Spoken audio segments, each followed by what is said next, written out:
नमस्कार। आज भारतीय शेयर बाजार के लिए एक बहुत बड़ा दिन हो सकता है। तो चलिए सीधे मुद्दे पर आते हैं और समझते हैं कि हो क्या रहा है और सबसे जरूरी क्यों हो रहा है। तो आज की सबसे बड़ी खबर क्या है? वो ये है कि भारतीय शेयर बाजार एक बड़ी गिरावट के साथ, जिसे कहते हैं गैप डाउन ओपनिंग, उसके लिए तैयार लग रहा है। मतलब जहां मार्केट कल बंद हुआ था, आज उससे काफी नीचे खुलने के आसार हैं। और जितने भी शुरुआती संकेत हैं ना, सब इसी तरफ इशारा कर रहे हैं। और इसका सबसे बड़ा कह सकते हैं सबसे पहला सिग्नल हमें मिल रहा है गिफ्ट निफ्टी से। अब जैसा कि हम जानते हैं, गिफ्ट निफ्टी सिंगापुर में ट्रेड होता है और ये हमारे बाजार के खुलने से पहले ही एक अंदाजा दे देता है कि मूड कैसा रहने वाला है। और आज सुबह से ये 300 से भी ज्यादा पॉइंट्स नीचे चल रहा है। ये एक बहुत बड़ा रेड सिग्नल है, एक वार्निंग साइन है। तो सवाल ये है कि हम यहां तक पहुंचे कैसे? अचानक इतना नेगेटिव सेंटिमेंट कहां से आ गया? इसके लिए ना हमें थोड़ा पीछे जाना होगा, पिछले हफ्ते में, क्योंकि आज जो हो रहा है उसकी जमीन पिछले हफ्ते ही तैयार हो चुकी थी। देखिए, बाजार पहले से ही थोड़ा कमजोर जमीन पर था। पिछला हफ्ता इन्वेस्टर्स के लिए किसी रोलर कोस्टर राइड से कम नहीं था।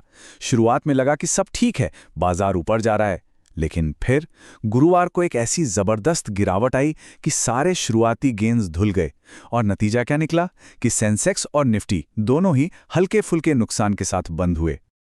पर यह कहानी सिर्फ भारत की नहीं है। असल में ये तो एक बहुत बड़ी ग्लोबल पिक्चर का एक छोटा सा हिस्सा है। एक ऐसा तूफान है जो रात भर में दुनिया के बाकी बाजारों में भी अपना असर दिखा चुका है। सोचिए, ये बिल्कुल डोमिनो इफेक्ट जैसा है। सबसे पहला डोमिनो गिरा अमेरिका में। वहां डाउ जोन्स, नैस्डैक दोनों में भारी बिकवाली हुई। वहां से घबराहट की लहर पहुंची एशिया, जापान का निक्केई और साउथ कोरिया का कोस्पी। वहां तो और भी बड़ी गिरावट आई। और अब वही नेगेटिव वेव, वही बिकवाली का दबाव हमारे दरवाजे तक आ पहुंचा है। तो सवाल ये उठता है कि आखिर दुनिया भर के बाजारों में इतनी बेचैनी है क्यों? आखिर इस सबकी जड़ क्या है? चलिए इसको आसान भाषा में समझते हैं। सारी कड़ियां वो जुड़ती हैं पश्चिम एशिया में बढ़ते हुए तनाव से। इस तनाव ने एक तरह का इकोनॉमिक चेन रिएक्शन शुरू कर दिया है। डर यह है कि क्रूड ऑयल, मतलब कच्चे तेल के दाम आसमान छू सकते हैं। और अगर ऐसा हुआ तो पूरी दुनिया में महंगाई बढ़ जाएगी। और ये तो सब जानते हैं कि जब भी महंगाई का डर बढ़ता है, निवेशक घबरा जाते हैं। वो रिस्क से दूर भागते हैं और सेफ ऑप्शन ढूंढते हैं। इसका सीधा मतलब स्टॉक मार्केट से पैसा निकालना।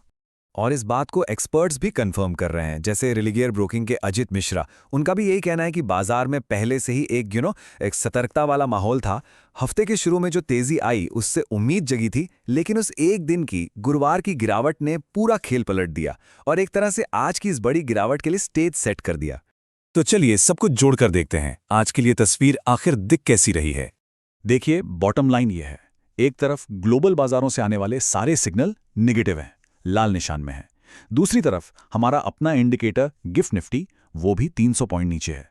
जब आप इन दोनों चीजों को एक साथ रखते हैं ना, तो ये साफ हो जाता है कि आज बाजार में एक बड़ी गैप डाउन ओपनिंग, एक कमजोर शुरुआत होना लगभग तय है। और इन सब के बीच एक बड़ा सवाल मन में आता है। अब जब पूरी दुनिया के बाजार इतने नाजुक मोड़ पर खड़े हैं, तो हमारा भारतीय बाजार इस हफ्ते क्या करेगा? ये एक छोटा ट्रेडिंग हफ्ता भी है छुट्टियों के कारण। तो क्या ये गिरावट और गहरी होगी या बाजार यहां से संभलने की कोशिश करेगा? ये देखना वाकई बहुत दिलचस्प होने वाला है।